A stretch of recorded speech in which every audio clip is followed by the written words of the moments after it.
Hi everyone, আপনারা হয়তো একটা জিনিস খেয়াল করেছেন যে আমাদের আশেপাশে যত ধরনের বিজনেস রয়েছে এই সমস্ত বিজনেসে নির্দিষ্ট কিছু পার্টি যুক্ত থাকে।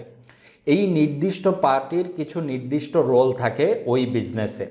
এই পার্টিগুলো যখন তাদের নির্দিষ্ট রোলগুলো সাকসেসফুলি কমপ্লিট করে থাকে তখনই কিন্তু একটা সাকসেসফুল বিজনেস কমপ্লিট হয়ে থাকে। এটা যে কিছু হতে পারে।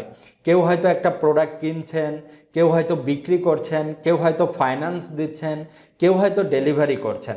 এই প্রত্যেকেরই কিন্তু আলাদা আলাদা রোল রয়েছে। এখন কেউ যদি কোনো কারণে একটা রোল ঠিকভাবে প্লে না করে তখনই কিন্তু বিজনেসটাতে প্রবলেম হবে এবং এটা সাকসেসফুলি কমপ্লিট হবে না।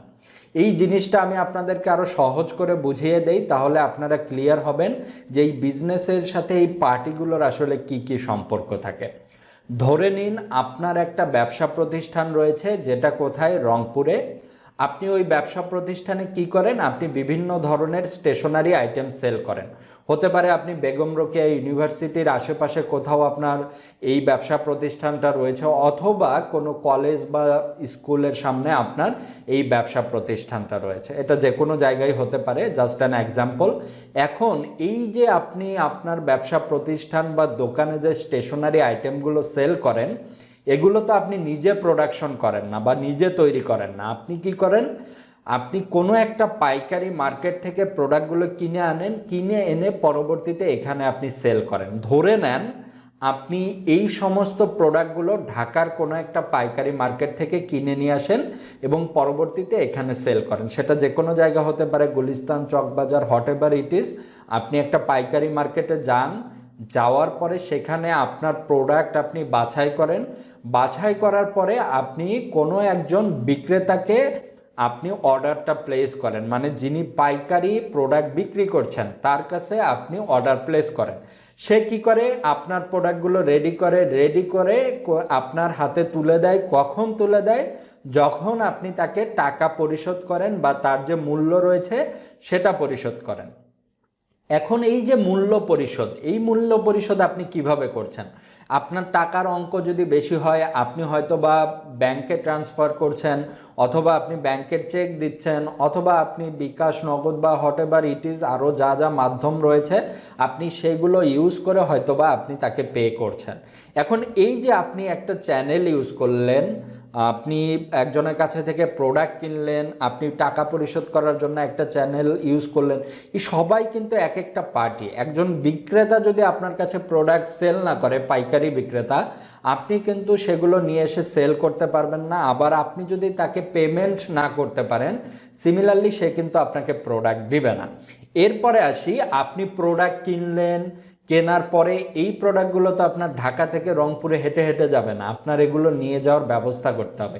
এটা আপনি কিভাবে নেবেন? আপনি হয়তো বা একটা ট্রাক ভাড়া করবেন বা পিক আপ ভাড়া করবেন, অথবা বাসে একটা আপনি জায়গা নেবেন, বা যে কোনোভাবে আপনি একটা পরিবহনের ব্যবস্থা করবেন। আপনি যখনই পরিবহনের ব্যবস্থা করতে যাবেন, আরেকটা পার্টি কিন্তু যুক্ত হলো, যারা কি করবে? আপনার প্রোডাক্টটা ঢাকা থেকে রংপুরে নিয়ে যেতে সাহায্য করবে। এখন ধরেন কোনো পরিবহন ব্যবস্থা নাই, তাহলে আপনি তো প্রোডাক্ট নিয়ে যেতে পারবেন না। এবং কোনো কারণে আপনার এই যে পরিবহনের কাজে সম্পৃক্ত যে পার্টি, সে যদি আপনাকে ঠিকমতো সার্ভিস না দেয় তাহলে কিন্তু আপনার বিজনেস হ্যাম্পার হবে। সো এখানেও কিন্তু আমরা আরেকটা গুরুত্বপূর্ণ পার্টি পেয়ে গেলাম। এরপরে আসি, আমার এই যে পরিবহন ঢাকা থেকে রংপুরে যাবে, প্রতিমধ্যে আমার কিন্তু অনেক জায়গায় টোল দেওয়ার প্রয়োজন হতে পারে।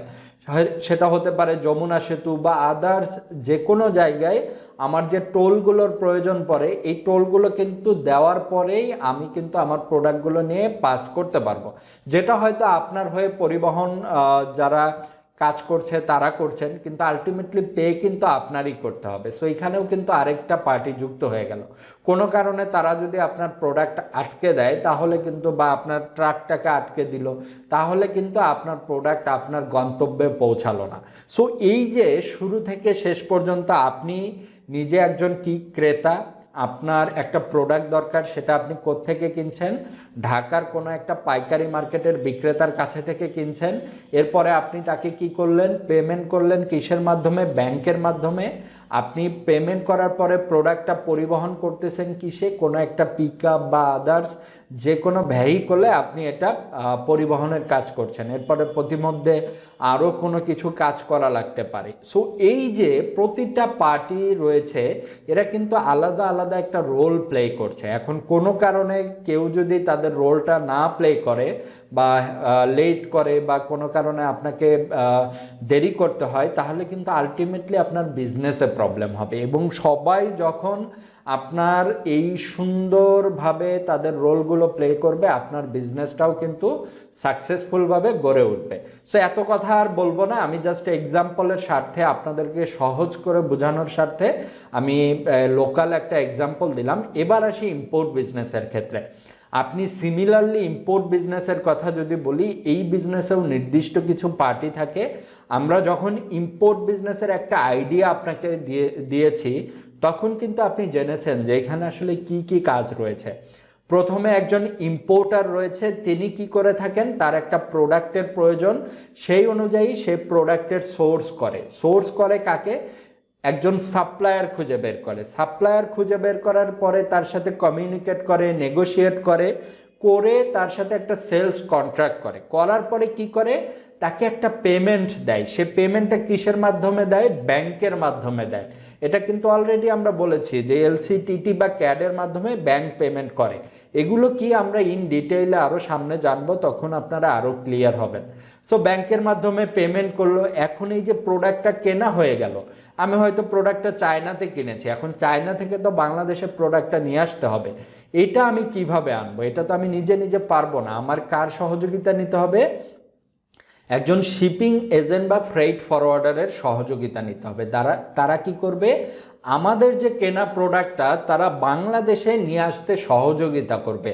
এর জন্য যা যা ফর্মালিটিস রয়েছে, যে সমস্ত কাজগুলো রয়েছে, তারা আমাদের হয়ে সেগুলো কমপ্লিট করবে এবং ফাইনালি বাংলাদেশ পর্যন্ত নিয়ে আসতে সহযোগিতা করবে। আপনারা একটা জিনিস জানেন বা অলরেডি আমি বলেছি যে ইম্পোর্ট বা এক্সপোর্টের ক্ষেত্রে কাস্টমসের কিন্তু একটা ফর্মালিটিস রয়েছে। আপনি যখন একটা প্রোডাক্ট ইম্পোর্ট করবেন, আমাদের যে কাস্টমস অথরিটিস রয়েছে সেখানে কিছু ফর্মালিটিস কমপ্লিট করার পরেই কিন্তু আমাদের প্রোডাক্টটা আমরা সেখান থেকে বের করতে পারবো। এই যে ফর্মালিটিস রয়েছে, কাস্টম ডিউটিস, ট্যাক্সেস রয়েছে, অ্যাসেসমেন্ট রয়েছে, এই কাজগুলো আমাদের হয়ে কে করে দেবে, একজন সিএনএফ এজেন্ট করে দেবে, clearing and forwarding agent. Clearing এর কাজ করবে কখন, যখন আমরা প্রোডাক্ট ইম্পোর্ট করব। ফরওয়ার্ডিং এর কাজ করবে কখন, যখন আমরা প্রোডাক্ট এক্সপোর্ট করব। যেহেতু আমরা ইম্পোর্ট নিয়ে আলোচনা করছি, এখানে আমরা ইম্পোর্টটাকে হাইলাইট করব, মানে তারা আমাদের ক্লিয়ারিং এর কাজ করবে। এখন কোনো কারণে আপনি একটু খেয়াল করে দেখেন, আপনি একজন ইম্পোর্টার, আপনি একজন এক্সপোর্টার বা সাপ্লায়ারকে খুঁজে পেলেন না, তাহলে আপনি কি প্রোডাক্ট ইম্পোর্ট করবেন? তার মানে এক্সপোর্টার বা সাপ্লায়ার আপনার জন্য বিশেষ একটা রোল প্লে করছে। এরপরে আমি আসি পেমেন্ট। আপনি পেমেন্ট দিতে না পারলে আপনার সাপ্লায়ার বা এক্সপোর্টারের সাথে আপনার যত ভালো সম্পর্কই থাক, সে কিন্তু আপনাকে প্রোডাক্ট দেবে না।